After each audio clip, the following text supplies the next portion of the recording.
ானவை தீமை மற்றும் வரம்பு மீறுதல். இந்த 3 விஷயங்களுமே அனைத்து பாவங்களையுமே உட்படுத்தி வந்துடும். எப்பவுமே வெட்கக்கேடான விஷயங்களையும் தீமையான விஷயங்களிலிருந்தும் வரம்பு மீறுதலிலிருந்தும் நம்ம பாதுகாப்பு பெறணும்.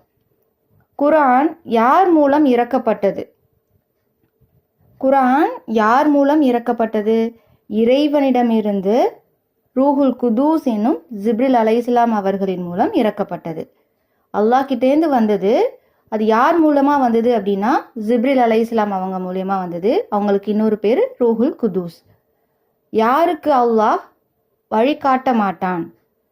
அல்லாஹ் வழிகாட்டாதவங்கள இந்த உலகத்துல நேர்வழி அடைய முடியாது, மறுமையிலும் எந்த வெற்றியும் இல்லை. அல்லாஹ் யாருக்கு வழிகாட்ட மாட்டான் அப்படின்னா அல்லாஹ்வின் வசனங்களை நம்பாதவங்களுக்கு. அல்லாஹ் நம்ம கிட்ட என்ன சொல்லியிருக்காங்கிறத தெரிஞ்சுக்கிட்டோம் அப்படின்னா நம்ம வாழ்க்கையில அதை அமல்படுத்துவோம், அதை செயல்படுத்துவோம், அதை நம்ம வாழ்க்கை நெறியா கொள்ளுவோம். அதை நம்பாதவங்களுக்கு அல்லாஹ் நேர்வழி காட்ட மாட்டான். அல்லாஹ்வின் கோபமும் வேதனையும் யாருக்கு ஏற்படும்?